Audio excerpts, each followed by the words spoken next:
नमस्कार, news at टुडेमा स्वागत छ। म एलबी विश्वकर्मा। चितवनमा जारी एमालेको 10औं महाधिवेशनको बन्द सत्र चलिरहेको छ। सर्वसम्मत नेतृत्व खोजेका केपी ओली अघि भीम रावल तगारो बनेर उभिएपछि केपी ओली तनावमा हुनुहुन्छ।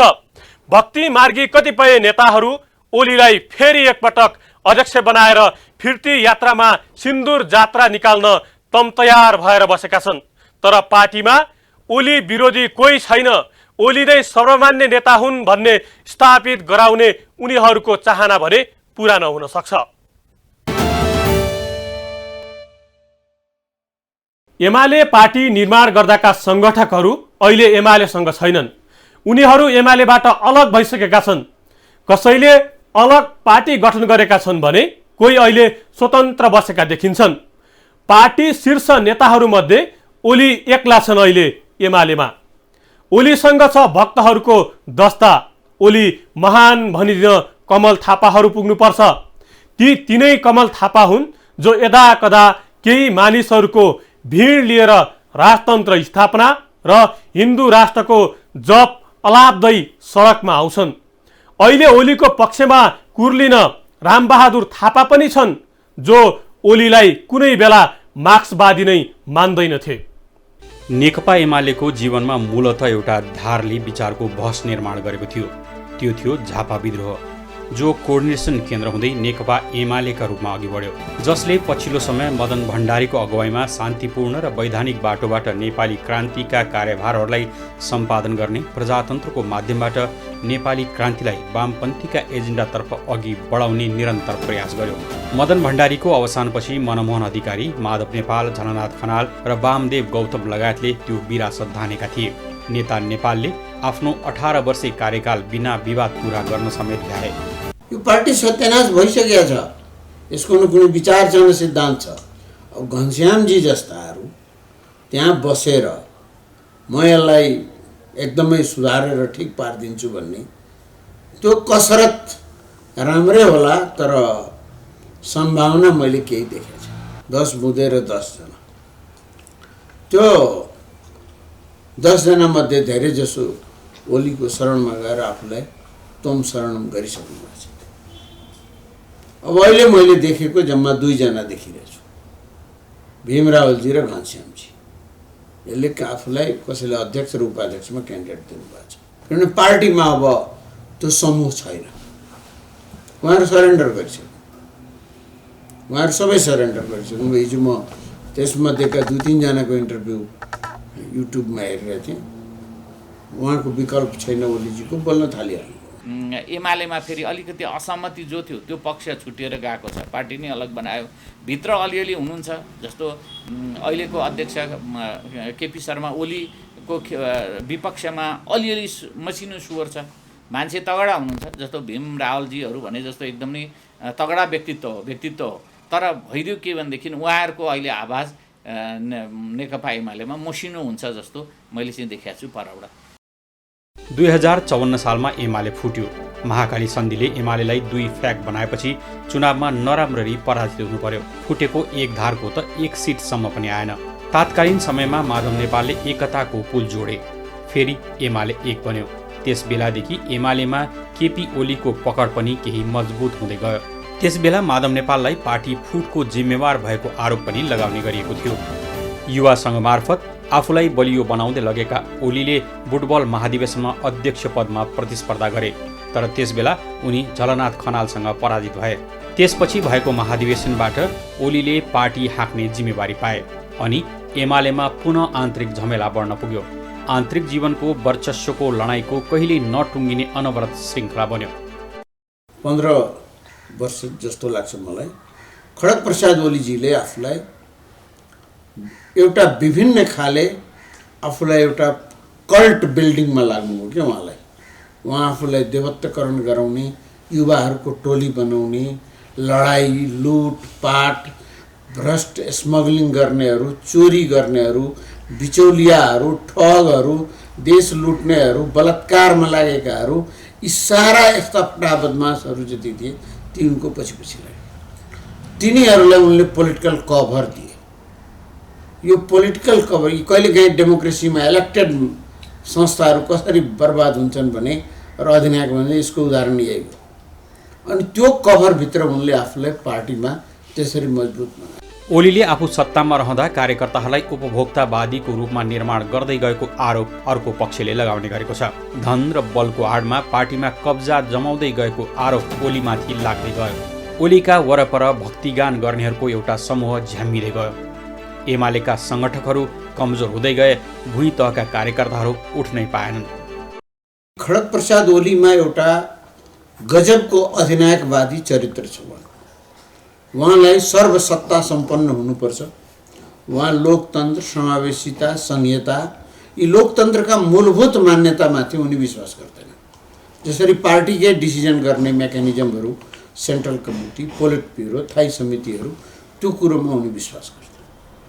उनी आफू भयो भने हुन्छ, नभए हुँदैन भन्ने पक्षमा गए। त्यसको लागि उनी लगभग 15-16 वर्षदेखि तयारी गरेका थिए। युवा सङ्घको माध्यमले गर्दै गर्दै जब पार्टी अध्यक्ष भए, ती सबै उनको जुन चाहनाहरू थियो त्यसलाई उनले इम्प्लिमेन्ट गर्न खोजे। एमालेमा फरक मत राखेकै आधारमा भीम रावलहरू पेलिनु पर्यो। ओलीवादको हावी लोकतन्त्रको स्वामित्व दल विशेष मात्र नभई व्यक्ति विशेष हुन पुग्यो। लोकतन्त्रवादी भनेर चिनिने दल दलाल पुँजीवादीहरूको पक्षधर बन्दै गएको आरोप वाम बुद्धिजीवी र पार्टी भित्रैबाट पनि लाग्न थाल्यो। नेपालको सन्दर्भमा कुनै पार्टीमा एक छत्र छैन। त्यो एउटा मोहन विक्रमजीको पार्टी मात्र हो। त्यो सानो भए पनि एक्लै बस्छु भन्ने मात्र, अरू कसैकोमा हुँदैन। त्यहाँ ग्रुप बनिहाल्छ। मान्छे जम्मा गर्नलाई अहिले केही चाहिन्छ भने रवि लामिछानेका लागि जुलुस निस्केको थियो, त्यो चितवनमा 50,000 मान्छे आयो। यिनले 1.5 लाख मान्छे जम्मा गरे, कुन चाहिँ ठुलो कुरो भयो। छटपटाहट हो ओलीजीको। सत्ताबाट च्युत भएपछि ओलीजीले बहुत ठुलो छटपटाहट छ। उहाँलाई देखाउनु परेको छ। यो बिर्सिनु हुँदैन कि 2065-66 सालमा माओवादीहरू सरकारबाट निस्केपछि काठमाडौँमा 7 दिन सिज पो गरिदिएको थियो। काठमाडौँमा 50,000 मान्छे 5-6 दिनसम्म बसेको थियो काठमाडौँ। त्यसले के भयो त माओवादीले? यसले के हुँदैन। ओली आफूलाई अग्रगमनवादी हो भनेर बताउन पछि पर्दैनन्। ओलीकै पुराण गाउने रामबहादुरहरूको दस्ता पार्टीभित्रै बन्न थालिसकेको छ। ओलीलाई देशकै शक्तिशाली नेता अनि ओली पहिले देश पछि पार्टी, ओली छन् त पार्टी छ, ओली छैनन् त पार्टी छैन भन्नेका लागि आलोचनात्मक चेत राख्नेहरूले घुँडा टेक्न बाध्य हुनु पर्यो। त्यसैले यो महाधिवेशनकोले कुनै खासै सन्देश दिएन। त्यसले के गर्यो भने कि ओलीजीको देवत्वकरण गर्यो, जुन आज उनले धेरै वर्षदेखि गरिरहेका थिए, र उनले आफ्नो सबै कमजोरीलाई लुकाउने प्रयास गरे। उनले गरेका त्रुटिहरू, गल्तीहरू, सरकारमा भएको भ्रष्टाचारहरू, त्यसै गरी सरकार आफ्नै सरकार आफैले सत्यानाश पार्दाखेरि 6-6वटा सरकार एमालेको ढल्दाखेरि उनलाई कुनै पश्चाताप केही पनि छैन। त्यो सबै कुराको उनले चाहिँ के गर्ने भने मान्छे जम्मा गरेर म भाषण ठोकिदिन्छु, मलाई सबैले भगवान् बुझिहाल्छन् भनेर मात्र हो। यस्ता कुराहरू नेपालमा पहिले राजा महेन्द्रले गरे, वीरेन्द्रले पनि गरे, कहीँ केही लाएन। जनता इम्पोर्टेन्ट हो कि। आज यिनले यो सबै पैसा लगाएर सामान्य महाधिवेशन गरेर, जुन पहिले हुन्थ्यो यिनको, त्यो गरेर ती पैसाहरू लगेर कुनै हस्पिटललाई, कुनै अन्ध के अरे भने अपाङ्ग संस्थाहरूलाई सहयोग गरे भए यिनको बाबाई हुन्थ्यो। देशमा 50 लाखको मञ्च लगाएर आजदेखि चुनाव लड्न जानुपर्छ अरे। यो चुनाव घोषणा भएको छैन, चुनाव कहाँबाट लड्नुहुन्छ तपाईँ? यतिकै घोषणा, यतिकै भएर क्यान्डिडेट दिने हो क्या? उहाँले यो इन्भाइरोमेन्ट प्रेसर बनाएको के गभर्मेन्टमाथि कि पार्लियामेन्ट अब डिजल्भ गर, चुनावमा जाउँ भनेर, अरू केही पनि होइन। जहाँसम्म आन्तरिक नेतृत्वको प्रश्नहरू छन्, त्यो प्रश्न भनेको यो निर्वाचनलाई उत्सवको रूपमा ग्रहण गर्नुपर्छ। त्यसलाई तिक्तताको रूपमा होइन, त्यसलाई दुश्मनीको रूपमा होइन, वैरभावको रूपमा होइन, शत्रुताको रूपमा होइन, त्यसलाई मित्रताको रूपमा, उत्सवको रूपमा निर्वाचनलाई ग्रहण गरियो, वरण गरियो भने समस्या हुँदैन। ओलीवाद देशका लागि खतरा भएको विश्लेषकहरूले बताउने गरेका छन्। देशलाई सङ्कटमा पार्ने र कुकालको दुष्चक्रमा फसाउने षड्यन्त्रमा ओली लागेका छन् भन्ने उनीहरूले आरोप पनि लगाउने गरेका छन्। तर अहिलेको महाधिवेशनबाट ओली कस्तो रूपमा आउँछन्, उनको आगामी दिशा कस्तो हुन्छ र पार्टी कुन बाटोमा अघि बढ्छ भन्नेमा देशको राजनीतिक भविष्य पनि जोडिएको छ।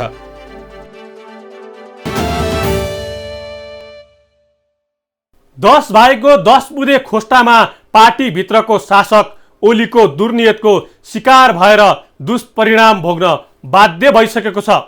10 बुँदेहरूको स्वर कहीँ कतै छिसिक्क पनि आउनै छाडिसक्यो। 10 बुँदेका जनकहरू भन्ने गरेको ओली प्रवृत्ति अहिले पनि त्यस्तै छ। उनीहरूले अहिले ओली विरुद्ध राग उकेल्नै छाडिसके। 10 बुँदेका जनकहरूले धोखा दिँदा माधव नेपाल धर्मर भएनन्, एक्लै उभिए, दृढ र अविचल। सबैले घुँडा टेके, म एक्लै भए पनि उभिन्छु भनी माधव नेपाल अलग्गै रहे। कुनै बेला माधव नेपाललाई उकास्ने तिनै नेता अहिले नयाँ जोगी भएका छन्, ओलीको गुणगानमा खरानी घस्ने। एमालेमा विचारक नेता मानिन्थे घनश्याम भुसाल। नेकपाभित्र तत्कालीन अध्यक्ष ओलीसँग माधव नेपाल र प्रचण्डको युद्धको एक सशक्त जर्नल थिए भुसाल। त्यसबेला माधव नेपाल प्रचण्डसँग भुसालसँगै तत्कालीन उपाध्यक्ष भीम रावलसहित 10 भाइ सशक्त योद्धाहरू पनि थिए। सुरेन्द्र पाण्डे, भीम आचार्य, रघुजी पन्त, अष्टलक्ष्मी साक्य, गोकर्ण विष्ट, युवराज गेवारी, अमृत बोहरा, योगेश भट्टराई पनि थिए भुसाल र रावलसँगै। माधव नेपाललाई पार्टी फोड्न समेत तयार हुनुपर्छ भन्दै अघि बढाउन निरन्तर उक्साउने उनीहरू नै थिए। तर उनीहरू चाँडै फतलक्क गले। अहिले ओलीको महिमा मण्डलीका कीर्तनधारी बनिसकेका छन्। फरक मत राख्ने 10 मध्येका 2 भाइ भुसाल र रावललाई पार्टीमा फर्किए पनि पार्टीभित्रै फेरि एक्ल्याइँदैछ। ईश्वर पोखरेलजी, रामबहादुर थापा, अहिले त्यहाँको यो नेताहरूमा ओलीको चाकरीमा कम्पिटिसन छ। लोयल्टी सबभन्दा बढी मै लोयल हो भन्ने देखाउनेमा कम्पिटिसन छ, होइन? अब त्योमा को अगाडि आउँछ त्यो भन्न सक्दिनँ। त्यसको कसलाई ओलीजीले बढी पत्याउँछन्, किनभने उहाँको आफ्नै ग्रुपमा ठुलो समस्या भएको छ। 2-3 जना महासचिवका क्यान्डिडेट छन्, 12-15 जना उपाध्यक्षका क्यान्डिडेट छन्। एमाले अब कार्यकर्ताको पार्टी रहेन, विचार नै नभएको पार्टी भनेर आरोप लगाइरहँदा कार्यकर्ता छन् कसरी भन्ने। एमालेमा ओलीको गुणगान गाउने दस्ता छ भन्छन् विश्लेषकहरू। ओलीको व्यक्तित्वको महिमा मण्डन गर्दै नारा लगाउनेहरू मात्र भएको उद्घाटन समारोहमा ओलीको महिमामा लगाएका नाराले प्रष्ट पारेको विश्लेषण गर्न थालिएको छ। उनले ओलीजीले आफूलाई दुनियाँको 4औं कि 5औं नेता मान्छन् रे। नेपाल देश चाहिँ स्थिति यस्तो छ कि भिख मागेर काम चल्छ। उनले आफूलाई शीर्षस्थ दुनियाँका नेता ठान्छन्। कसैले उनलाई वास्ता गरेन। यो चीन र भारत बाहेक कुनै देशले वास्ता गरेको मैले देखिनँ। ब्रिटिस प्राइम मिनिस्टरले बडा मुस्किलले 30 मिनट टाइम दिएको थियो उनलाई। अन्टसन्ट बोले, वास्ता पनि गरेनन् ब्रिटिसहरू, युरोपियनहरूले। अनि केही नपाएपछि कोस्टारिकामा गएर 1 हप्ता बस्दिए। माओवादीबाट एमालेमा छिरेका रामबहादुर थापा कुनै बेला ओली र एमालेका चर्का आलोचक थिए। तर प्रचण्डको नजरमा रामदेव बाबा क्रान्तिकारी देखिएकै बखत रामबहादुरको नजरमा ओली सर्वप्रिय नेता बन्न पुगेका छन्। ओली तन्त्र नमान्ने, सङ्घीय र संविधानको विरोधमा बोल्दै ओलीलाई स्वतन्त्रताका पक्षधर देख्न थालेका छन्। समस्या ओलीमा मात्र होइन, सिङ्गो एमाले नै समस्याको जड बन्दै गएको छ। कतिपयको आरोप छ सार्वभौम सत्ताको समानान्तरमा सामाजिक, आर्थिक र राजनीतिक न्यायलाई एमाले एजेन्डा नै मान्न छोडेको अनि त्यो नेपाली राजनीतिको दुखान्त भएको आकलन गर्न थालिएको छ। केही नेताहरू लिडर विदाउट फलोवर नेपालमा पहिलेदेखि, त्यसमध्ये मोहन विक्रमजी नम्बर 1 मा छ। हाइएस्ट स्कोरर, कहिले चुनाव पनि लड्नु पर्दैन, जहिले पनि महासचिव पार्टी। 7 जना मान्छे जम्मा गरेर भइहाल्यो। रामबहादुर थापाको र त्यहाँ भएका मणि थापाहरू, यिनको जनतामा हैसियत केही पनि छैन। यिनको आफ्नो हैसियत केही पनि छैन। त्यसैले यिनले मालिकलाई खुस बनाउनु पर्यो। हिजो माओवादीमा त माओवादीबाट आएका थिए, उहाँहरूलाई एमालेलाई भनेको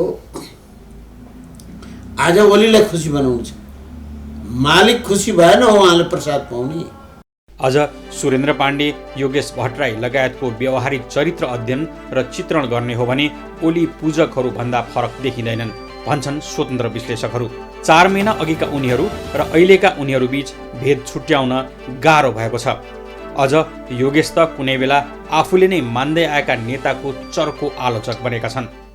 बन्धुवा मजदुरहरू त्यहाँ कम्पिटिसन हुने कि, अनि सबैभन्दा ठुलो म लोयल मजदुर मै हो सरकार भनेर भनौँ, अनि त्यसको आधार अहिले उनले प्रचण्डलाई गाली गरेनन् भने उनको त परीक्षामै फेल भइहाल्छ। उनी त अहिले मैले बुझे त उनले कमै गाली दिइरहेछ, अझ अलिकति उहाँको कोर्स पुगेको छैन। मणि थापा त्यो के अरे अर्को के रायमाझीहरू कहीँ सुन्नुहुन्छ, कहीँ के भयो थाहा छैन। यी सबै त्यहाँ पराश्रित जीवको रूपमा त्यहाँ बसिरहन्छ। एमालेको यो महाधिवेशनले राजनीतिमा मूल्यहरूको डरलाग्दो खडेरी स्थापित हुन सक्ने विज्ञहरू बताउँछन्। एमालेमा ओलीले अपनाएको कब्जाको रणनीतिले प्रतिबद्ध कार्यकर्ताहरू अपमानित हुँदैछन् र छोटो बाटोबाट धनाढ्य हुनेहरू अभिनन्दित हुँदैछन्। पार्टीका इमान्दार कार्यकर्ताहरू यस्तै अभिव्यक्ति दिँदै निराशा जाहेर गर्छन्। दलको आन्तरिक प्रतिस्पर्धा लोकतन्त्रको उत्सव बन्न सकेको छैन। यो प्रतिकार र प्रतिरोधको अभिव्यक्तिको एउटा उपाय बनेको छ।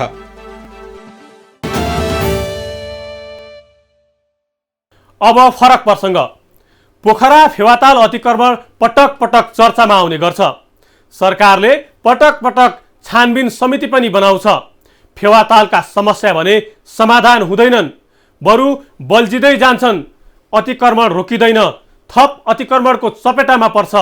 सरकारले पटक पटक पानी मुनिको जग्गा खाली गर्न नोटिस जारी गर्दा समेत अटेर गरेको देखिन्छ।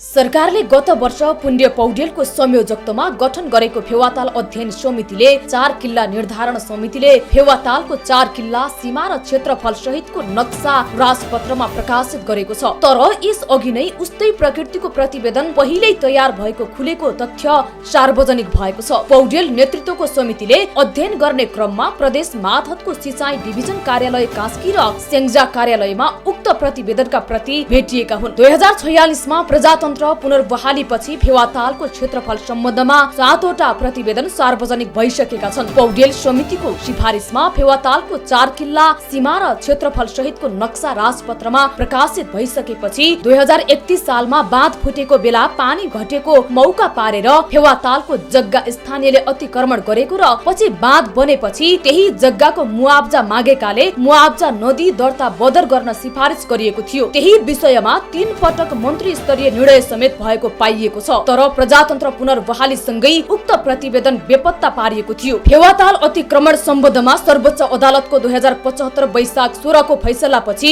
2077 कार्तिक 20 मा सरकारले पोखराका एमाले नेता पौडेलको संयोजकत्वमा फेवातालको 4 किल्ला निर्धारण सीमाङ्कन तथा नक्साङ्कन समिति गठन गरेको थियो। 4 किल्ला यकिन गरी नक्सा सहित तालको क्षेत्रफल नेपाल सरकार समक्ष सिफारिस गर्ने समितिको पहिलो काम थियो। समितिले सरकारलाई गत फागुन 2 मा बुझाएको प्रतिवेदनमा तालको 1479 रोपनी क्षेत्रफल अतिक्रमण भएको र त्यसलाई समेटेर कुल क्षेत्रफल 11255 रोपनी कायम गर्न प्रतिवेदनमा सिफारिस गरिएको थियो। फेवातालको 4 किल्ला पूर्वमा ड्याम साइड, पश्चिममा मोरे बगर, उत्तरमा खपौदी चङ्खपुर बीचको दमकिलो र दक्षिणमा चिसापानी रानी वन कायम गर्न भनिएको थियो। केपी शर्मा ओली नेतृत्वको सरकारले फागुन 11 को मन्त्री परिषद बैठकबाट निर्णय गरी समितिको सिफारिस बमोजिमकै नक्सा सीमा र क्षेत्रफल फागुन 17 मा नेपाल राजपत्रमा प्रकाशित गरेको थियो। समितिले जिम्मेवारी पाएको दोस्रो काम थियो दूषित दर्ताको लगत तयार गर्ने तथा बदर गरी तालका नाममा कायम गर्न सिफारिस गर्ने। कार्यक्षेत्रगत शर्त बमोजिम दूषित जग्गा सम्बन्धमा छानबिन गर्न भूमि व्यवस्थापन तथा अभिलेख विभागका निर्देशकको नेतृत्वमा 5 सदस्यीय उपसमिति गठन भयो। उपसमितिको अध्ययनका आधारमा पौडेल नेतृत्वको समितिले दूषित दर्ता भएका जग्गाको लगत तयार गर्यो। त्यही लगत तयार फेवार पार्ने क्रममा 32 वर्षदेखि लुकाइएको फेवातालको सीमा र क्षेत्रफल तोकिएको प्रतिवेदन बारे खुलेको थियो। 2014 सालमा भत्किएको फेवातालको अस्थायी बाँध 2018 मा बनाइएपछि तालको समोच्च रेखा समुद्री सतहबाट पानीको सतहसम्मको उचाइ 793 मिटर कायम गरिएको थियो। उक्त उचाइको समोच्च रेखा हुँदा पानीको डुबाउ क्षेत्रलाई तालको क्षेत्रबाट समेटियो। 2031 पुस 18 मा पुनः बाँध भत्कियो। फेरि बाँध बनि नसक्दै 2032 मा पहिलो पटक नापी भयो र फेवातालका नाममा कित्ता नम्बर 297 को 8707 रोपनी 12 आना 2 पैसा 2 दाम नाप नक्सा भई दर्ता श्रेष्ठता कायम भयो। बाँध भत्किएर पानी घट्दा सिरानतिरको जमिनमा स्थानीयले भोग चलन गरेका थिए। पछि उनीहरूले त्यो जग्गा आफ्नै नाममा दर्ता गरे। 2038 सालमा बाँध निर्माण भएपछि पानीले पुनः आफ्नो ठाउँ लिन थाल्यो। सिरानतिरको जमिन पानीले डुबाउँदै गयो। आफ्नो जग्गा तालले डुबाएकाले मुआवजा पाउनु पर्ने भन्दै स्थानीयले तत्काल सरकार समक्ष निवेदन दिए। पुनर्निर्मित बाँधबाट हुन गएको डुबान क्षेत्र सम्बन्धमा देखा परेका समस्या समाधान गर्न 2040 भदौ 10 मा तत्कालीन सरकारको सचिव स्तरीय निर्णयबाट तत्कालीन पश्चिमाञ्चल क्षेत्रीय सिंचाई निर्देशकको अध्यक्षतामा 5 सदस्यीय टोली गठन भयो। जलस्रोत मन्त्री पशुपति शमशेर जबरा हुँदा समितिले 2041 जेठ 15 मा जलस्रोत मन्त्रालयका सचिव समक्ष पहिलो प्रतिवेदन बुझायो। पुस 18 मा सचिव स्तरीय निर्णयबाट केही बुदामा थप स्पष्ट पारी अन्तिम प्रतिवेदन बुझाउन समितिलाई जिम्मा दियो। समितिले चैत्र 12 मा व्यक्तिले दर्ता गरेका कित्ता जग्गा प्राप्ति ऐन 2034 बमोजिम मुआवजा दिनुपर्ने वा मालपोत ऐन 2034 को दफा 24 को 2 बमोजिम दर्ता खारेज गर्नुपर्ने सुझाव सहितको प्रतिवेदन बुझाएको थियो।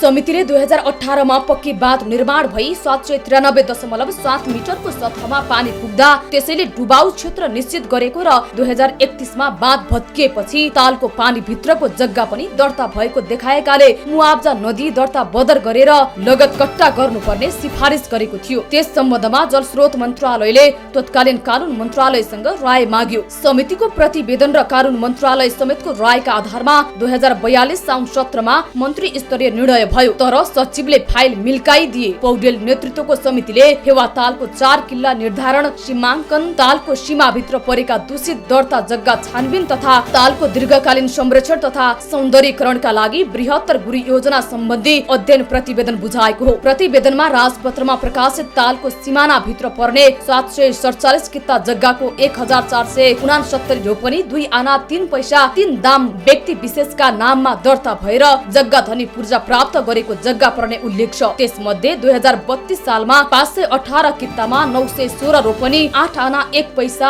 1 दाम जग्गा व्यक्तिले फिल्ड बुकमा नै दर्ता गरेका हुन्। फेवातालमा सरकार र अतिक्रमणकारीहरूबीच लुकाछिपी जारी छ। रातभरि व्यापारीहरू टहरा निर्माण गर्छन्। दिनमा महानगरको सवारी छिर्छ, टहरा भत्काउँछ। महानगर र व्यापारी बीच लुकाछिपी चलेको देखिन्छ। तर त लुके जस्तो गर, म खोजे जस्तो गर्छु भने जस्तै देखिन्छ प्रवृत्ति। पोखराको फेवातालमा 65 मिटर मापदण्ड लागू गरिएको छ। तर मापदण्ड विपरीत सरकारी निकायलाई चुनौती दिँदै पटक पटक व्यवसायीहरूले ताल मिचेर संरचनाहरू धमाधम खडा गरिराखेका छन्। ताल मिच्दै संरचना बनाउने होडबाजीमा व्यवसायीहरू लागिरहेका छन् भने प्रशासन निरीह जस्तै बनेको छ। रामसार सूचीमा सूचीकृत पोखराको फेवा संरक्षण चुनौतीको विषय बन्दै गएको छ। मापदण्ड विपरीत ताल किनारमा संरचना बनाउने काम भइरहेका छन्। महानगरको अनुमति बिना पोखरा 18 खपौदी स्थित फेवाताल किनारमा अवैध संरचनाहरू निर्माण गर्ने कार्य बेला बेला भइ नै रहन्छन्। फेवाताल किनार अतिक्रमण गर्नेहरूले पुस्तौंदेखि आफूले खेती गर्दै आएको जमिन भएको बताउँदै लाल पूर्जाको आधारमा तिरो तिर्दै आएको दाबी गर्ने गरेका छन् भने फेवातालको मापदण्ड तोकिसकेको अवस्थामा बिना अनुमति कसैले पनि संरचना बनाउन नहुने धारणा नागरिक अगुवा रामबहादुर पौड्याल राख्नुहुन्छ। सरकारले प्रचलित मूल्य अनुसार जग्गा धनीलाई क्षतिपूर्ति दिएर फेवाताल संरक्षण गर्नुपर्नेमा उहाँको जोड छ। 4 किल्ला निर्धारण, सीमाङ्कन र नक्साङ्कनको प्रतिवेदनलाई कार्यान्वयन गरिन्न तबसम्म फेवाताल संरक्षण हुँदैन। त्यसकारण हालै पुण्य प्रसाद पौडेल नेतृत्वको फेवातालको 4 किल्ला निर्धारण, सीमाङ्कन र नक्साङ्कन समितिले तयार गरेको प्रतिवेदन नेपाल सरकारलाई बुझाइसकेको छ र सर्वोच्चको फैसला अनुसार नेपाल सरकारले त्यो प्रतिवेदनलाई लागू गर्नको लागि नेपाल सरकारले तदारुकताका साथ त्यो प्रतिवेदनलाई कार्यान्वयन गर्नुपर्छ भन्ने कुरा हाम्रो मान्यता हो। पछिल्ला दिनहरूमा पुनः फेवाताल किनारमा संरचना बनाउने क्रम बढेको छ। ताल मिल्दै संरचना बनाउने होडबाजीमा व्यवसायीहरू लागि परेका छन्। व्यवसायी र स्थानीय सरकारबीच केटाकेटीको भाडाकुटी जस्तै हुने गरेको छ। दिनमा महानगरले संरचना भत्काइदिन्छ भने रातको समयमा व्यवसायीहरूले संरचना निर्माण गर्ने गर्दछन्। व्यवसायीको दादागिरीका अगाडि प्रशासन निरीह बन्दै गएको छ। यो फेवाताल चाहिँ अति नै अतिक्रमण भइरहेको अवस्था छ। यसको संरक्षणको लागि चाहिँ राज्य एकदमै जिम्मेवार हुन जरुरी छ र त्यसमा विशेष गरेर राज्यले फेवातालको क्षेत्रफल जति हो त्यसलाई चाहिँ पहिला तारबार लाएर घेराबन्दीमा राख्नु पर्यो। अनि त्यसपछि त्यहाँभित्र पुरिएका माटोहरू सबै निकालेर चाहिँ व्यवस्थापन गर्नु पर्यो र त्यहाँ वरिपरि जसले पनि त्यो फोहोरहरू फाल्ने ओर्ने गर्छ त्यसलाई चाहिँ कडा निगरानी त्यहाँ चाहिँ टिम बनाएर हामीसँग थुप्रै सुरक्षा निकायका मान्छेहरू हुनुहुन्छ। त्यहाँ चाहिँ कम्तीमा 6 महिना चाहिँ निगरानी गरेर फोहोरहरू फाल्न नदिने, ढलहरू फाल्न नदिने, अनि कतैबाट अतिक्रमण भइरह्यो भने छ्याप्पै समातेर कारबाही गर्ने तरिकाबाट चाहिँ सरकार चाहिँ जिम्मेवार भएर लाग्नु पर्यो। फेवातालको स्थिति हेर्दा म 20 वर्ष अगाडि पोखरामा आएर लेक साइडमा बस्न थालेको 20 वर्ष अगाडि र अहिलेको अवस्था हेऱ्यो भने चाहिँ आधा अवस्थामा गएको छ। फेवाताल अतिक्रमणका सम्बन्धमा सर्वोच्च अदालतको 2075 वैशाख 16 को फैसलापछि 2077 कार्तिक 20 मा सरकारले पुणे पौडेलको संयोजकत्वमा फेवातालको 4 किल्ला निर्धारण, सीमाङ्कन तथा नक्साङ्कन समिति गठन गरेको थियो। समितिको पहिलो काम थियो 4 किल्ला एकिन गरी नक्सा सहित तालको क्षेत्रफल नेपाल सरकार समक्ष सिफारिस गर्ने। त्यत्रो बलिदानी क्रान्तिको वृक्षमा फलेको अनमोल फल गणतन्त्र असुरक्षित हुँदैछ भन्ने धेरैले चिन्ता व्यक्त गर्न थालेका छन्। स्वरूप फेरि उब्जिराख्ने कोरोना व्याधिले जनता असुरक्षित छन्। यी सब असुरक्षामाझ एउटा सुरक्षा यत्र तत्र चर्चामा छ। त्यो हो सत्ता र शक्ति। मैमत्त सत्ता र सत्तावालहरू सुखी र सुरक्षित छन्। हवस् त आजका लागि न्युज 8 टुडे यति नै। कार्यक्रमबाट हामी सबै बिदा हुन्छौँ। नमस्ते।